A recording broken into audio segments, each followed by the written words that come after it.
The doors to the ER burst open, unleashing a cacophony of alarms and shouted vitals. At its center, a mangled John Doe, the wreck of a human being from a high-speed collision. Striding towards the chaos was Dr. Marcus Thorne, chief of cardiothoracic surgery, a silver-haired god in blue scrubs whose voice cut through the noise like shattering glass. "Bag him, start a central line, and get him to my OR. Now." In the maelstrom's quiet I stood Nurse Elena Rostova, her movements economical and precise as she prepped a trauma tray. Thorne brushed past her, nearly knocking the sterile instruments to the floor. "Watch where you're standing, nurse," he snapped without a glance, his focus locked on the gurney being wheeled towards surgery. Elena didn't flinch. She simply reset the tray, her gaze following the patient's monitor as it rolled away. The alarm screamed of cardiac arrest, a chaotic, messy signal. But for a fraction of a second just before the crash, her eyes caught it, a tiny, rhythmic flutter. A ghost in the machine. A signature she hadn't seen in a textbook, but in the blood-soaked dirt of a forgotten war. And she knew what it meant. Operating Room 3 was the crown jewel of Apex General, a sterile, chrome-and-glass cathedral dedicated to the god of modern medicine. Dr. Marcus Thorne was its high priest. He stood over the open body of the John Doe, bathed in the white-hot glare of the overhead LEDs, a number 10 blade held with the casual confidence of a concert pianist. His kingdom, a fortress of gleaming robotic arms and whisper-quiet air filtration systems, hummed around him. The patient's vitals, a cascade of green and blue numbers, were projected onto a wall-sized screen, a digital tapestry of life hanging by a thread. Vance, suction. More retraction on the left quadrant. "I want to see the splenic hilum," Thorne commanded, his voice a low, resonant hum that brooked no argument. Dr. Isabel Vance, his lead fellow, moved with a fluid, predatory grace. She was Thorne's perfect protégée, sharp, ambitious, and possessing a surgeon's necessary arrogance, honed to a razor's edge under his tutelage. "Right there, doctor," she murmured, her instruments a blur of efficient motion. "Mesentery is clear. No retroperitoneal hematoma. We've run the bowel from the ligament of Treitz to the ileocecal valve. Not a drop of free blood. They were hunting for a phantom. The car crash was severe, the patient had coded in the ER, yet his abdomen was pristine. There was no catastrophic bleed, no ruptured organ, no source for the profound shock his body was in. For 20 minutes, they had explored every possibility with meticulous, textbook precision, and found nothing. Elena Rostova, serving as the circulating nurse, moved along the periphery of this sacred space. Her role was to be invisible, a ghost in service to the gods of surgery. She anticipated their needs before they were spoken, a fresh laparotomy pad appearing in Vance's hand, the Bovie settings adjusted with a silent touch. But her eyes kept flicking from the sterile field to the patient's monitor. The chaotic scrawl of ventricular fibrillation from the ER had been replaced by a tenuous sinus rhythm, but Elena saw something else. She saw the silence where the signature should be. The flutter wasn't there. Not yet. She approached the anesthesiologist station, ostensibly to check the stock of propofol. "Did you get a printout of the pre-arrest EKG from the ER?" she asked quietly, her voice barely a whisper. The anesthesiologist, a harried man named Dr. Chen, barely looked up from his monitors. "No time. They just shocked him and ran." "Why?" Before she could answer, Vance's sharp voice cut across the room. "Nurse. Are you on a coffee break? Dr. Thorne needs a 2-0 silk suture." "Right away, doctor," Elena said, her face impassive. She retrieved the suture, her mind racing. They were looking for a cannonball wound when the killer was a grain of sand. Thorne let out a frustrated sigh, tossing a blood-free surgical sponge into the kick bucket with a clang. "There's nothing here. Absolutely nothing. The damage must be thoracic. He's stable for now. Let's close him up and get a chest CT." Vance nodded, already preparing the closure instruments. Perhaps a contained aortic dissection? The initial trauma could have caused an intimal tear. Plausible, Thorne agreed, his good humor slowly returning as a new, solvable theory presented itself. He was a man who detested unanswered questions. See? The old ways still work. Open them up, take a look. Technology can't replace a good pair of eyes. As they began to close the incision, the patient's vitals held steady. The rhythmic beep of the cardiac monitor was a reassuring metronome. A fragile peace settled over the room. Thorne was already mentally composing his report, turning a frustrating anomaly into a clinical lesson for the residents who watched from the overhead gallery. Elena stood by her supply cart, her body rigid. It felt wrong. This quiet rhythm wasn't a sign of recovery, it was the calm sea before the tsunami. It was the silence between mortar shells. She remembered that silence all too well, the deceptive peace that came just before the world tore itself apart again. Her hand instinctively went to her side, a phantom ache from a memory she kept buried under layers of sterile blue scrubs. She took a small step forward. "Dr. Thorne?" Thorne didn't even turn. "What is it, nurse?" "The EKG in the ER," she began, her voice steady but soft. Just before he arrested, there was an atypical flutter. A high-frequency oscillation in the P wave, just for a moment. Vance paused her suturing and shot Elena a look of pure contempt. "We're closing a laparotomy, nurse, not interpreting artifacts for a first-year cardiology exam. Focus on your duties." The humiliation was a familiar weight, but it didn't sting. It was just a fact of this new life, like the uncomfortable squeak of her shoes on the polished floor. She retreated back to the shadows of her cart. Then it happened. The calm, steady beep of the monitor suddenly elongated into a single, terrifying tone. A flat line. "He's in asystole," Chen shouted, his voice cracking with adrenaline. The room exploded into controlled chaos. "Damn it!" Thorne roared, his composure shattering. "Crack the chest. Get the internal paddles. Vance, start cardiac massage. Now.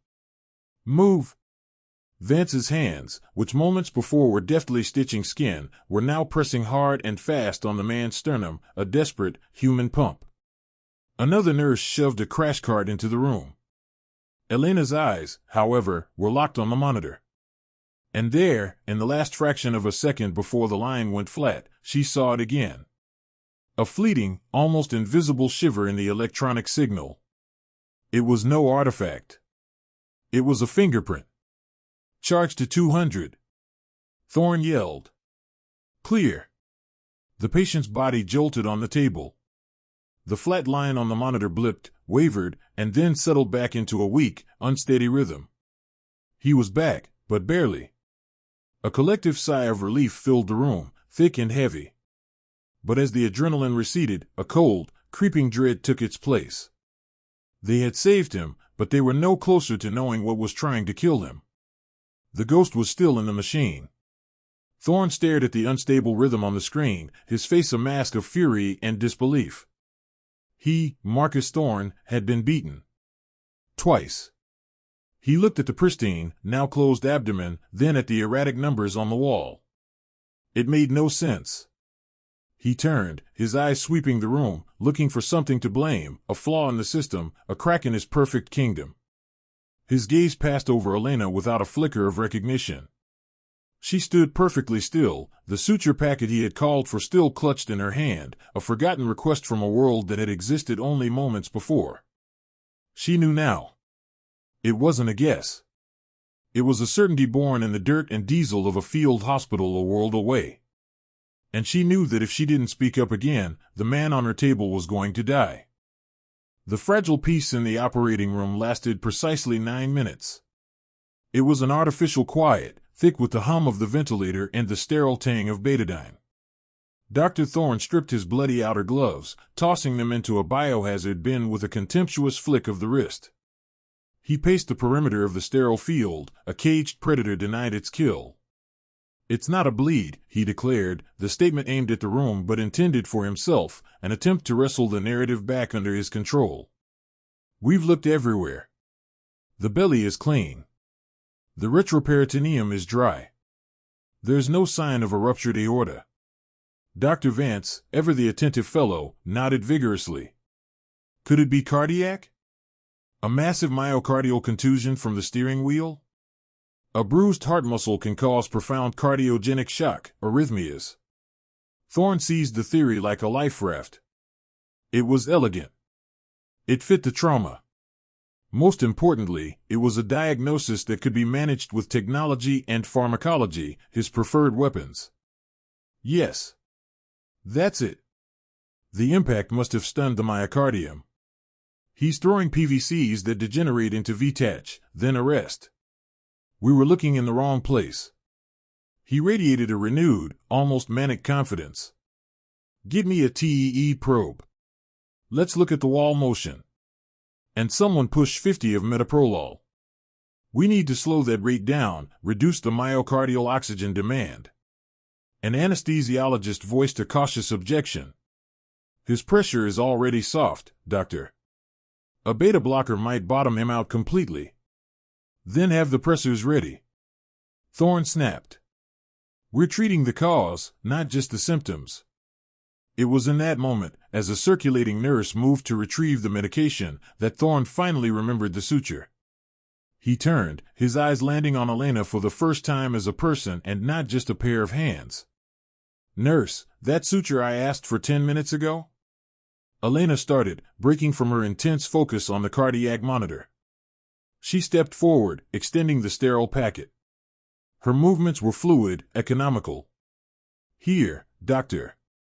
As his fingers closed around it, her voice, barely above a whisper, stopped him. Doctor, forgive me. Just before the last arrest, I saw something on the EKG. Thorne paused, impatient. What? An artifact? A lead displacement? No, sir. It was a pattern. A very brief, high-frequency flutter, just in the ST segment. Almost like a vibration. It was there for maybe 2 heartbeats, and then he went into VTach. Vance let out a short, sharp laugh of disbelief. A vibration? Nurse, that's called electrical interference. Probably from the Bovie cautery. The Bovie wasn't active at the time, Dr. Elena stated, her voice still quiet but now with a core of unshakable certainty. I saw it the first time he crashed in the ER, too. It's identical. Thorne's face hardened. The suggestion that a nurse, a rookie no less, had seen a pattern that he and his state-of-the-art machinery had missed was a profound insult. He saw it not as a helpful observation, but as an indictment of his competence. He snatched the suture from her hand. Your job, Nurse Rostova, he said, his voice dangerously low, is to anticipate my needs, not to interpret waveforms. Leave the diagnosis to the doctors. The dismissal was absolute. It hung in the air, a public humiliation that made the other staff in the room suddenly find the floor tiles intensely interesting. Elena felt a flush of heat creep up her neck, but her eyes never left the undulating green line on the monitor. She retreated to her corner, a ghost once more, the weight of what she knew pressing down on her. They were giving a beta blocker to a heart that wasn't bruised, they were trying to calm a storm that wasn't electrical in origin. They were treating the smoke while ignoring the fire. The TEE probe, a thick black tube, was expertly guided down the patient's esophagus by the anesthesiologist. On a screen nearby, the ghostly, grayscale image of the beating heart bloomed into view. It was a miracle of modern medicine, a live look inside the very engine of life. Thorne and Vance huddled around it, their earlier confidence returning. There, Thorne pointed, tracing a section of the ventricular wall with his finger. See that? Mild hypokinesis of the anterior wall. Consistent with a contusion. Vance leaned in, eager to agree. I see it, sir. Reduced contractility. To Elena, the heart on the screen looked fine. The wall motion seemed uniform. What Thorne was pointing at looked more like a shadow, an artifact of the angle. He was seeing what he wanted to see. She glanced from the ultrasound screen back to the EKG, her heart pounding in time with the patient's. She waited. She knew it was coming. And then she saw it. For a split second, the clean line of the ST segment dissolved into a tiny, saw-toothed shiver. It was almost imperceptible, a flicker of chaos just as she described. It was the signature. The calling card of the ghost. There it is, she whispered to herself. Before anyone else could react, the neat, rhythmic peaks of the EKG collapsed. The orderly beep-beep-beep of the monitor was replaced by a single, terrifying, continuous alarm as the green line degenerated into a frantic, useless scribble. "He's in VFib," Vance yelled, spinning from the TEE screen. The room, which had been in a state of controlled tension, exploded into ordered chaos. "Crash cart. Charge to 200. Starting compressions." A resident leaped onto a stool, his hands clasped over the patient's sternum, beginning the brutal, life-sustaining rhythm of CPR. Thorne ripped the TEE probe out with a curse, grabbing the defibrillator paddles. "Clear," he roared. The patient's body jerked violently on the table as 200 joules of electricity shot through his chest. The acrid smell of ozone filled the air. On the monitor, the chaotic scribble persisted. "No conversion. Go again. Charge to 300. Amid the shouting, the alarms, and the desperate, focused energy, Elena Rostova stood perfectly still. The cold dread from before had vanished, replaced by a chilling clarity. This wasn't a bruised heart. This wasn't a metabolic abnormality. This was a physical assault. Something was in there with the man's heart, touching it, wounding it, triggering this electrical rebellion. And with every failed defibrillation, with every violent compression, they were only making it worse, blindly driving the weapon deeper. She was no longer guessing. She knew. And she knew that if she didn't find a way to make them listen, she was about to watch them kill this man for the third and final time. The experts are failing, and pride is about to cost a man his life. It all comes down to the one person in the room nobody is listening to. We've all felt overlooked, like our voice doesn't matter. This is a story for us. If you believe true expertise sometimes comes without a title and you're rooting for the underdog to finally find her voice, make sure you're subscribed. The moment Elena Rostova steps out of the shadows is one you won't want to miss. The third shock delivered 360 joules, a brutal, last-ditch convulsion. The patient's body arched off the table, a grotesque parody of life, then fell back with a dead weight. The frantic scribble on the monitor, the ventricular fibrillation they had been fighting, did not resolve into a rhythm. It decayed, the jagged peaks and valleys flattening into a long, serene, horrifyingly straight line. The shrill, continuous tone of asystole filled the operating room, a sound that cut through the noise of machinery and erased all hope. Dr. Marcus Thorne stared at the flatline. He let the defibrillator paddles fall from his hands. They clattered onto the floor with a plastic finality. The sound was unnervingly loud in the sudden, heavy silence. He stripped off his bloody gloves, tossing them into a biohazard bin with a gesture of utter defeat. "That's it," he said, his voice a low, gravelly rasp. The usual booming authority was gone, replaced by the hollow echo of failure. He ran a hand over his face, smearing sweat across his brow. "Lidocaine, AP, 3 rounds of ACLS, no response. We've opened him up twice. There's nothing there. The heart is pristine but it won't beat."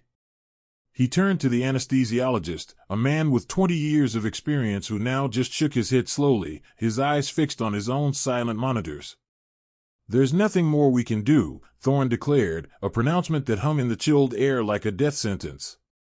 He looked at the clock on the wall, a sterile digital display. "Time of death. Doctor?" The voice was quiet, almost a whisper, yet it sliced through the morgue-like atmosphere of the OR with the precision of a scalpel. It was so unexpected, so out of place, that for a moment, no one reacted. It was the voice of a ghost. Thorne turned, his face a mask of irritation and exhaustion. His eyes scanned the room, past the senior residents, past his fellow Dr. Vance, and landed on Nurse Elena Rostova. She stood near the EKG monitor, her hands clasped in front of her, a small, unassuming figure who had, until this moment, been part of the background scenery. "What did you say, nurse?" Thorne's tone was dangerously soft. To challenge the chief of surgery in his own OR was professional suicide. To do it as he was calling time of death was sacrilege. Elena's heart hammered against her ribs, but she held his gaze.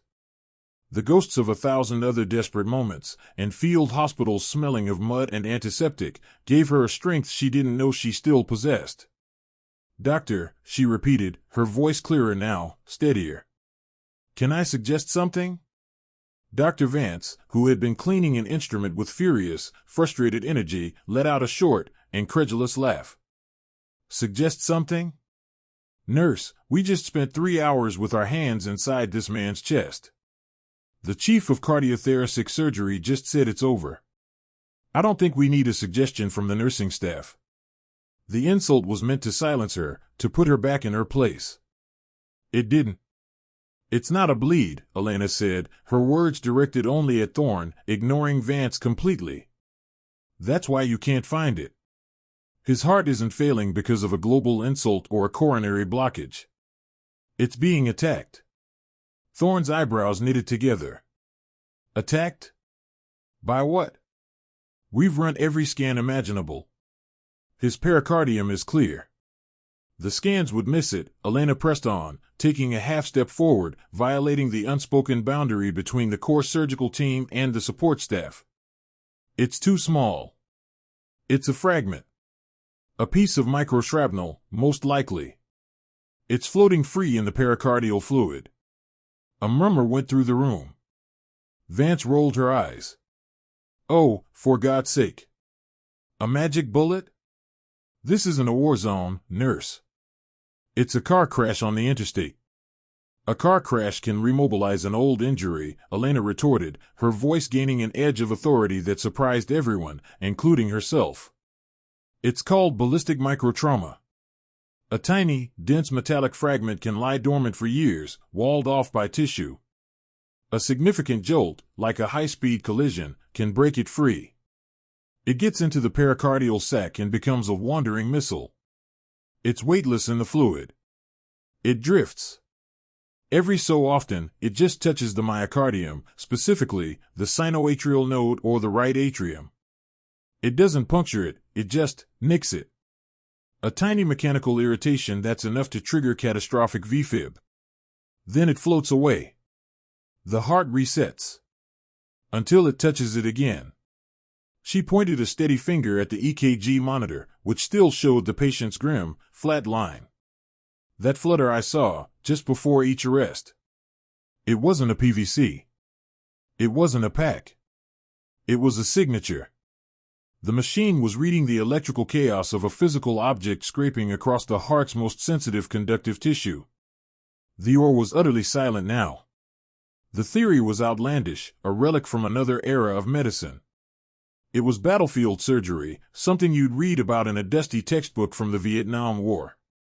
Thorne, a man who trusted terabytes of data from state-of-the-art CT and MRI machines, looked at her as if she were speaking in tongues. "That's the most archaic, unsubstantiated nonsense I have ever heard," he said, his voice flat. He turned back to the clock. "Let's call it. Time of death, 1452. No." The word was not a suggestion. It was a command. Elena took another step, her hand moving towards the transesophageal echocardiogram machine that sat idle in the corner. Her entire career, her new life, was balanced on the knife's edge of this single moment. Thorne spun around, his face thunderous. "Nurse Rostova, you are relieved. Leave this or now." "You were about to call it," she said, her voice shaking but resolute. "He is, for all intents and purposes, already gone. What is there to lose? Give me 2 minutes. Let me take the TEE probe. I won't look for a structural anomaly. I'll use the Doppler function. I won't be looking for the fragment itself. I'll be looking for the turbulence it creates in the fluid as it moves. It will be a whisper, not a shout, but it will be there. I know how to find it." Desperation warred with rage on Thorne's face. He looked at the dead man on his table. He looked at the clock. He looked at the faces of his team, all staring, waiting. He had failed. His technology had failed. His expertise had failed. Humiliation was a bitter acid in his throat. What was one more absurdity in a day full of them? He let out a long, ragged breath, a sound of complete surrender. "Fine," he growled, the word ripped from him. 2 minutes. "Show me your ghost." The word fine hung in the air, thin and brittle, the sound of a shattering empire. The oar, once a symphony of controlled urgency under Thorne's baton, was now a vacuum of silent disbelief. Every eye was on the nurse. Elena Rostova did not waste a microsecond. The timidity fell away from her like a shed skin, replaced by a profound, almost unnerving stillness. She moved to the ultrasound console with an economy of motion that bespoke thousands of hours of practice. Her back was straight, her focus absolute. She was no longer a nurse in the corner, she was the commander of this small, desperate beachhead. "Anesthesiology," she said, her voice low but carrying with effortless authority. The anesthesiologist, Dr. Chen, startled. "The TEE probe is still in situ." "Good. I'll take control of the array." She didn't wait for permission. Her fingers, long and delicate, danced over the console's complex interface, a place usually reserved for cardiologists or senior fellows. The main screen, which had been displaying a flatlining EKG, flickered to life with the ghostly, fan-shaped image of the transesophageal echocardiogram. The patient's heart, inert and gray, filled the display. "Restart compressions," Elena ordered calmly. "Low frequency, steady. I need the movement."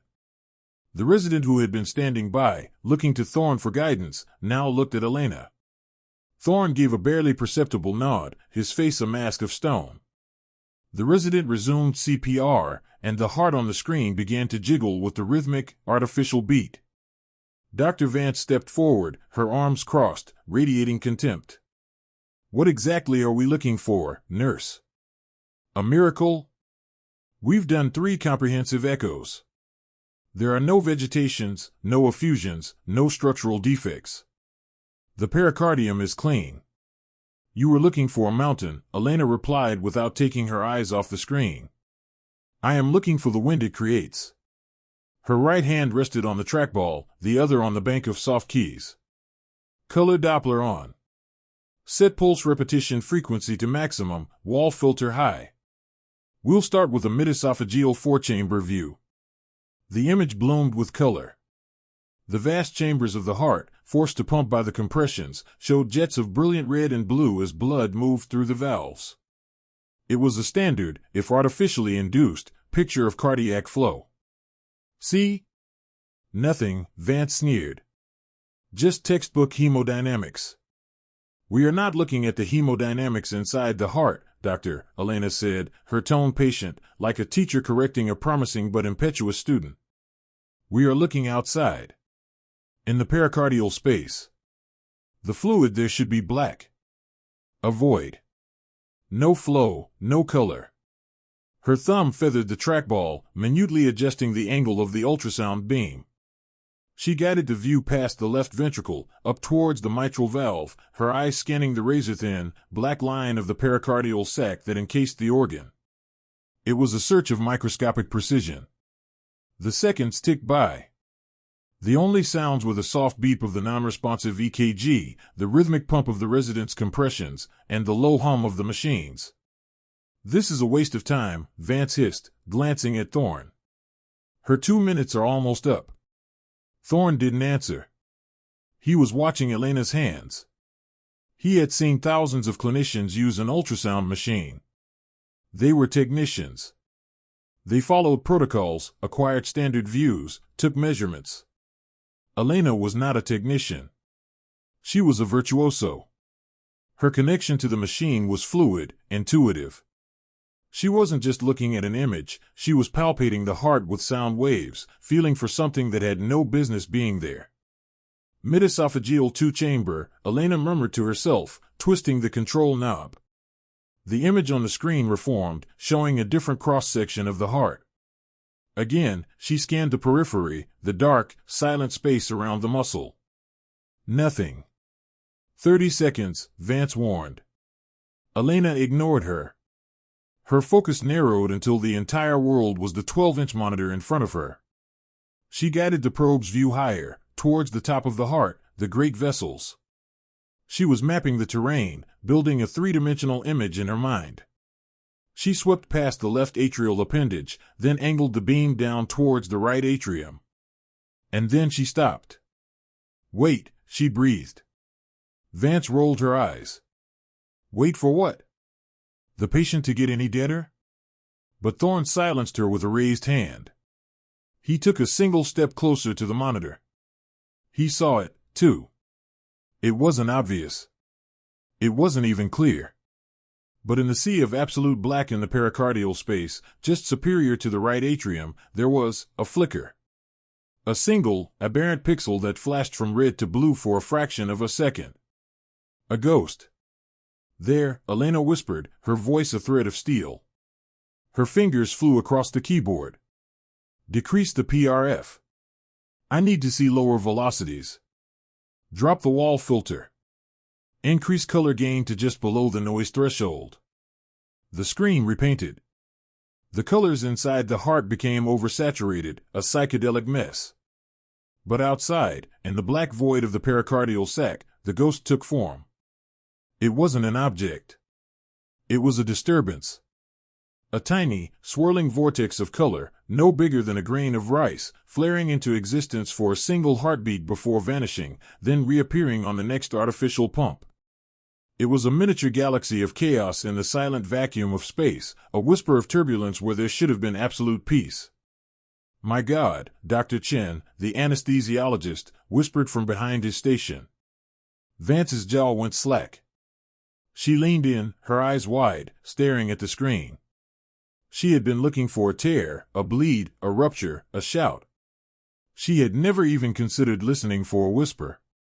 All her training, all her state-of-the-art knowledge, had been blind to it.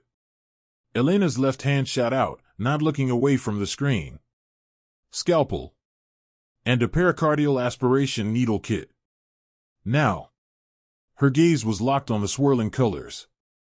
It's moving with the cardiac cycle. It's brushing against the sinoatrial node with every compression. That's what's causing the arrests. Thorne stared, his mind struggling to catch up. This nurse hadn't just proposed an archaic theory. She had used his own multi-million-dollar machine to prove it, manipulating it with a finesse he had never witnessed. She had found the ghost. And now, she was preparing to exorcise it. Her voice, though quiet, cut through the operating room's tension with the authority of a general's command. For a split second, the hierarchy of the room held fast. A nurse did not demand a scalpel. A nurse did not command the flow of a cardiothoracic procedure. Then, a scrub nurse, a veteran who recognized true competence when she saw it, slapped the instruments into Elena's outstretched hand without hesitation. Elena didn't take them for herself.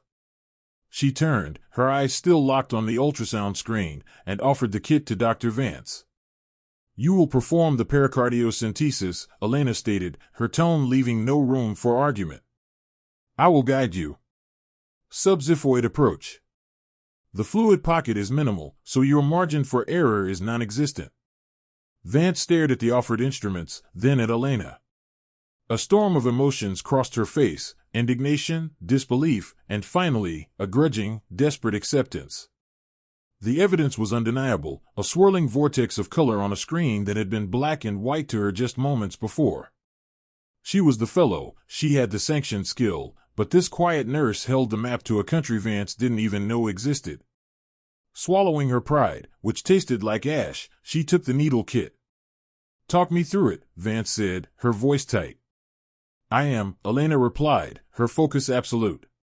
She manipulated the TEE probe with one hand, a micro-adjustment that brought the turbulent area into crystalline focus. "The patient's anatomy is standard. Aim for the left shoulder, 30-degree angle to the skin. I will show you the needle tip on the echo. Do not advance without my confirmation." Thorne stood frozen, a statue of obsolete authority. He was a spectator at his own procedure. He watched as Vance, his star pupil, positioned the long aspiration needle at the base of the patient's sternum, her movements precise but lacking their usual arrogant confidence. She was flying blind, entirely depended on the voice of the woman beside her. "Advance," Elena commanded softly. On the screen, a new element appeared, a bright, straight line, the acoustic shadow of the needle, slowly piercing the tissue. It moved through layers of fascia and muscle, a silent invader. "Slowly, stop," Elena said. The needle tip hovered just outside the pericardial sac. On the monitor, the rhythmic beating of the heart was a physical presence, a titan inches away from the needle's point. "The fragment is currently on the inferior aspect of the right atrium. It will swing superiorly with the next atrial contraction. You will advance and aspirate on my mark." "Not before." The room held its breath. The only sound was the electronic beep of the heart monitor, a fragile metronome counting down to either salvation or disaster. "The atrial kick is beginning, now," Elena's voice was firm. "Advance 2 centimeters. Now." Vance pushed the needle forward. The on-screen shadow punctured the pericardial membrane with a faint, visible pop. "Aspirate," Elena commanded. Vance pulled back on the syringe. A small amount of straw-colored pericardial fluid, tinged with a hint of red, began to fill the chamber. On the Doppler screen, the violent swirl of color, the signature of the turbulence, began to waver as the fluid around it was drawn away. The tiny, hyperechoic glint of the fragment, a tiny, malevolent star, was being pulled toward the needle tip. "Hold steady," Elena breathed, her knuckles white on the probe. "It's coming." Suddenly, the EKG went wild. The steady beat devolved into a shrill, continuous shriek as the patient went into VFib. The fragment, disturbed by the fluid dynamics, had made another pass at the SA node. "He's arresting," Chin shouted. "Charging the paddles." "No." Elena's voice was a whip crack. "Dr. Vance, aspirate now. Pull it in." Vance, her face pale with sweat, yanked back hard on the plunger. On the screen, the tiny point of light surged toward the needle's shadow and vanished into its tip. A clean capture. "I have it," Vance gasped. "I have it." Elena's eyes were fixed on the EKG. For 1, 2, 3 terrifying seconds, the chaotic line of ventricular fibrillation remained. The alarm blared, a sound of total systemic failure. Thorne took a half step forward, ready to take over, to do something. Anything. And then, as if a switch had been thrown, the jagged, panicked line on the monitor flattened for a single heartbeat, and resolved. Beep. A perfect, beautiful P-wave. Beep. A textbook QRS complex. Asterisk beep. Beep. Beep asterisk. Normal sinus rhythm. The cacophony of alarms ceased, plunging the room into a sudden, shocking silence, replaced by the steady, metronomic pulse of a heart beating with absolute, unimpeded peace. The patient's blood pressure, which had been crashing, began to climb, stabilizing within seconds. The ghost was gone. Vance slowly, reverently, withdrew the needle. She carefully expressed the contents of the syringe onto a piece of sterile gauze. There, in a small crimson drop of fluid, lay the culprit. It was a sliver of dark, pitted metal, no bigger than a grain of rice, sharp-edged and menacing. An insignificant thing that had brought a modern temple of medicine and its high priests to their knees. Dr. Chen let out a long, shuddering breath. Hemodynamic stable. Sinus rhythm at 75. He's back. He's completely back. Vance stared at the metal fragment, then her gaze lifted to Elena. Her expression was one of profound, world-altering shock. The arrogance was gone, replaced by the raw, humbling awe of a student who has just witnessed a true master. She had held the needle, but Elena's mind, her eyes, her experience, they had performed the surgery. Elena, for her part, simply switched off the specialized Doppler function. The screen reverted to a standard grayscale echo of a steadily beating heart. Her work was done. She took a small step back, her shoulders slumping just a fraction, the immense weight of her concentration lifting. She was once again just a nurse in the corner. But no one saw her that way anymore. Thorne's gaze drifted from the impossibly stable monitor to the minuscule piece of metal on the gauze, and finally, to Elena Rostova. He saw her not as she was, a quiet rookie in ill-fitting scrubs, but as what she had just proven herself to be. He saw the steady hands, the unnerving calm, the impossible depth of knowledge. It wasn't a lucky guess. It was the result of a skill so refined, so practiced, it bordered on an art form. An art form he, with all his technology and accolades, did not possess. His arrogance, the bedrock of his professional identity, hadn't just been challenged, it had been pulverized. The only sound in operating room 3 was the steady, metronomic pulse of the cardiac monitor. A perfect sinus rhythm, a textbook EKG tracing painting itself across the screen in placid green lines. It was the sound of life, unwavering and absolute. To the assembled team, who had spent hours listening to that same machine scream alarms of ventricular fibrillation and asystole, the gentle beat beat beat was as loud and jarring as a thunderclap. Silence held the room in a state of suspended animation. The scrub nurse's hands hovered over her instrument tray, motionless. The anesthesiologist, Dr. Amin, remained leaning forward, his eyes fixed on his own bank of monitors as if expecting the numbers for blood pressure and oxygen saturation to suddenly plummet out of sheer habit. They didn't. They held rock steady. Dr. Marcus Thorne stood like a statue carved from pride and disbelief. He stared at the monitor, then at the patient's open but stable chest cavity, then at the tiny, blood-flecked sliver of metal on the gauze pad held by Dr. Vance. It was no bigger than a grain of rice. That minuscule object had defeated him. It had defeated $1 million worth of imaging technology, 2 exploratory surgeries, and the combined expertise of his entire department. And it had been found by a nurse with an old ultrasound machine. His mind reeled, struggling to build a new framework for a reality that had just been irrevocably shattered. The logic was undeniable, the evidence absolute, but the implication was impossible. He, Marcus Thorne, a man whose papers on robotic-assisted mitral valve repair were required reading in medical schools, had been minutes from calling time of death. He had been beaten not by a catastrophic injury, but by a ghost he was blind to. Dr. Isabel Vance was the first to break the spell. Her voice was thin, reedy. The turbulence. She whispered, looking at Elena, her usual competitive fire replaced by a hollowed-out awe. That's what you were seeing on the Doppler? It looked like static. Elena met her gaze, her expression unreadable. She gave a small, almost imperceptible nod. The fragment was causing a microvortex in the pericardial fluid as the atria contracted, she explained, her voice quiet but clear, stripped of the timidity it held before. It wasn't a powerful jet like you'd see with a septal defect. It was smaller. A consistent, high-frequency disturbance. A signature. A signature. The word hung in the air. Not a random artifact. A pattern. A tell. From behind his monitors, Dr. Amin let out a long, slow breath he seemed to have been holding for an hour. He pulled off his surgical cap and wiped a hand over his bald head. His end-tidal CO2 is a perfect 38. BP is climbing back to 120/80. He's perfusing. My God, he said, looking directly at Elena, his voice full of a reverence usually reserved for Thorne. Young lady, I don't know what you just did, but you just saved this man's life. Up in the observation gallery, the hushed murmuring had erupted. Residents and medical students who had been watching the master surgeon fail were now pressed against the glass, pointing not at the renowned Dr. Thorne, but at the anonymous nurse in the corner. They had witnessed a miracle, a piece of diagnostic wizardry that would become hospital legend by morning.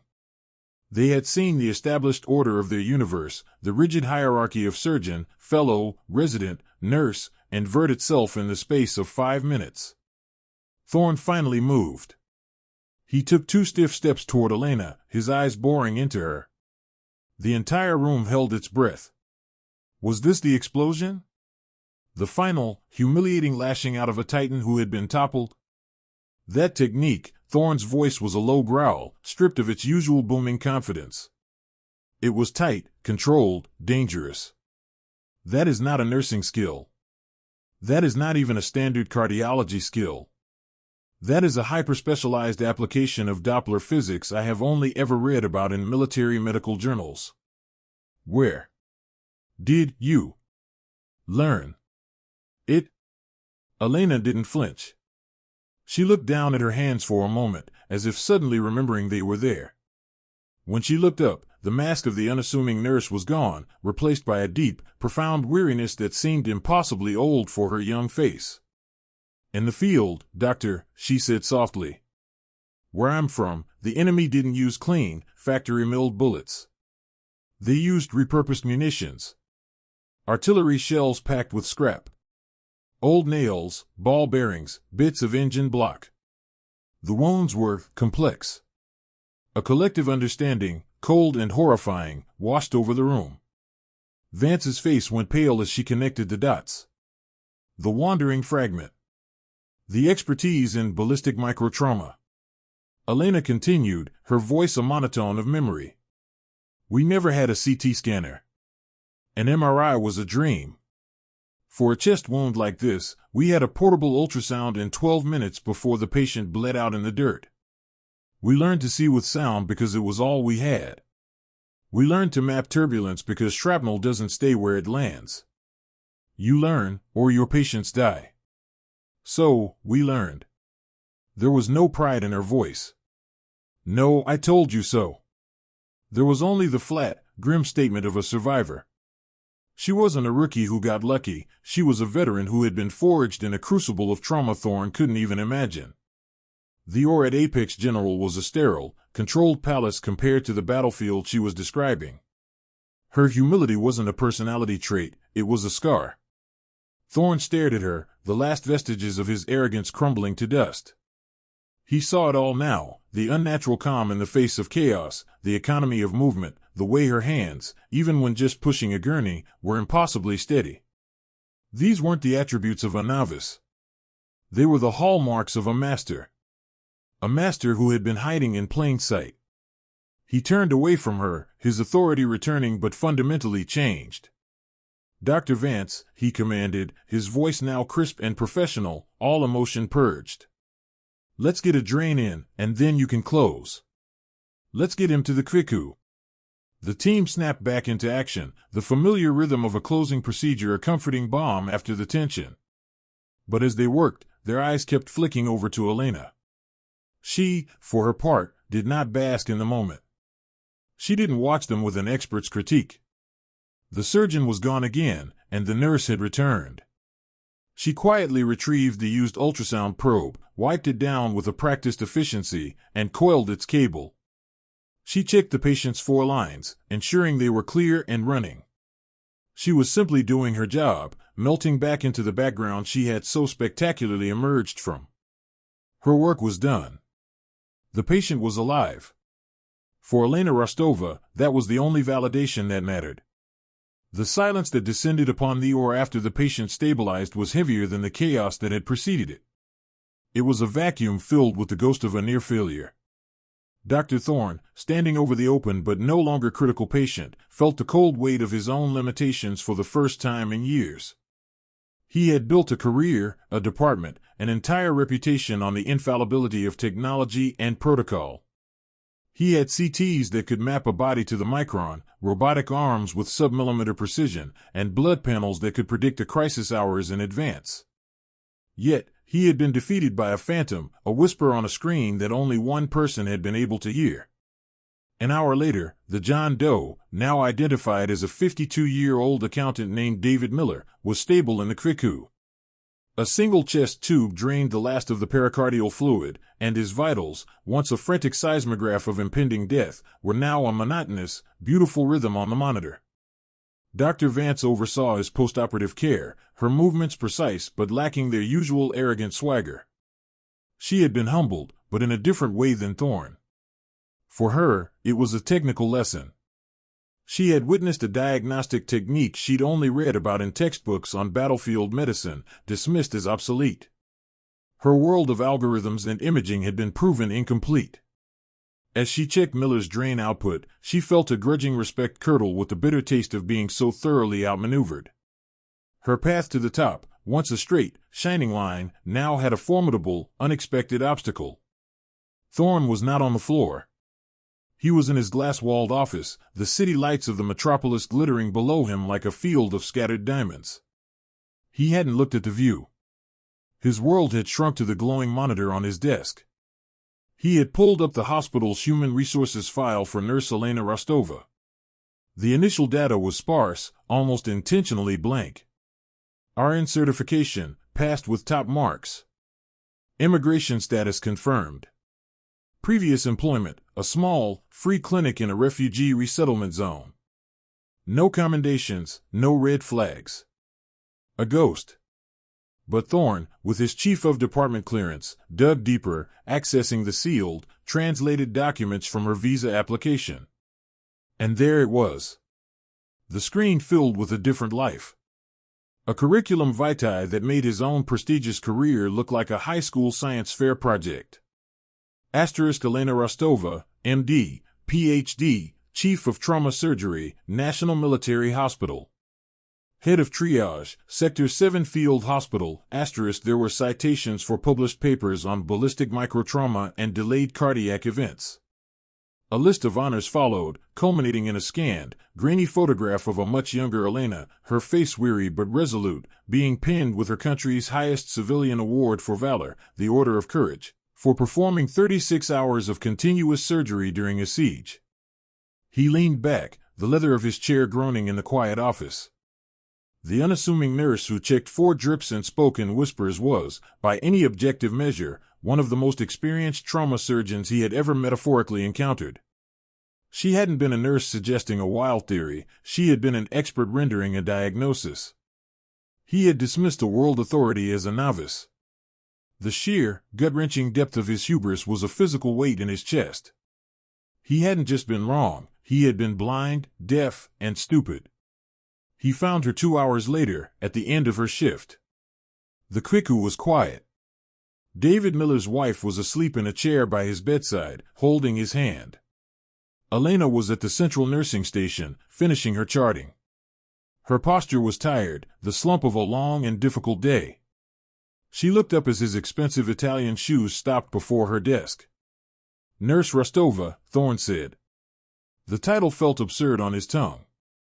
Dr. Thorne, she replied, her voice quiet, expecting a reprimand for her earlier breach of protocol. He didn't speak immediately.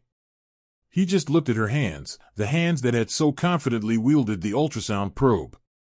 They were now meticulously entering data onto a keyboard, a simple, administrative task. It felt like watching a master violinist tune a student's cheap instrument. Mr. Miller is going to make a full recovery, he stated, a formality. They'll likely extubate him in the morning. He'll go home in a week. That is good news, Elena said, her eyes on her screen. The patient's survival was the only thing that mattered. The drama in the OR was already a memory. We were looking for an explosion, Thorne said, his voice low, forcing the admission out. A ruptured aorta, a lacerated ventricle. We were looking for a cannonball wound, and we couldn't see the bullet. Your bullet. Elena finally looked up at him. She saw no anger in his eyes, only a raw, stripped-down exhaustion that mirrored her own. Sometimes the smallest wounds are the most dangerous, she said simply. It was a statement of fact, not a boast. Thorne slid a tablet onto the desk in front of her.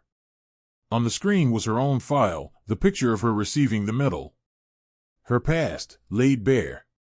Elena's face remained placid, but a flicker of deep-seated pain crossed her features before being suppressed. That was a life she had been forced to bury. When you come to this country as a refugee, Thorne continued, answering her unspoken question, your credentials don't always translate. The bureaucracy is immense. It's easier to start over.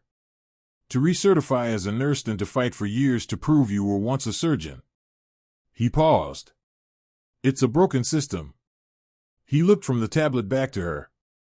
I can't fix that system tonight. But I can break the rules within my own. Your hands, Dr. Rostova, do not belong on a chart. They belong on a scalpel. Elena stared at him, the title doctor hitting her with the force of a physical blow. It was a name she hadn't been called in years. Apex General has a non-standard track surgical fellowship program for exceptional candidates with prior experience, Thorne said, his voice regaining its familiar command, but this time it was wielded in her service. It's competitive. It's brutal. And it's usually a year-long application process. I'm waiving it. I've already spoken to the board. The position is yours if you want it. Elena was silent for a long moment. She looked past Thorne, towards Mr. Miller's room, where a wife held her husband's hand, a life pulled back from the brink. That was the work. It had always been the work. The title, the room, the tools, they were all secondary to the outcome. Here, she had found a quiet peace in serving that work from the background. But the fire, the instinct, the part of her that knew precisely where to look when all other eyes were blind, that part had never truly died. When would I start? She asked, her voice barely a whisper. Thorne allowed a small, weary smile. Tomorrow. 8 a.m. sharp. Welcome back to the fight, Doctor. He turned and walked away, leaving her in the quiet glow of the nursing station. Elena looked down at her hands, then back at the tablet. For the first time, she wasn't just looking at a ghost of a life she had lost, but at the reflection of a future she had never thought possible. The quiet nurse and the decorated surgeon were not two different people. They were one. And she was finally, fully, home. Elena's journey is a powerful reminder that true expertise often whispers while arrogance shouts. The most valuable skills are sometimes forged in crucibles we cannot see, hidden behind a quiet demeanor and a humble title. It is a testament to the fact that past experiences, no matter how painful, can become our greatest strengths. What did you find most powerful about her story? Was it her quiet courage to speak up, or Dr. Thorne's humbling recognition of a greater skill? Let us know your thoughts in the comments below. If stories of hidden strength and quiet heroism resonate with you, please subscribe and join our community for more. Never underestimate the quiet ones. Their silence is often the space where experience listens and true wisdom is born.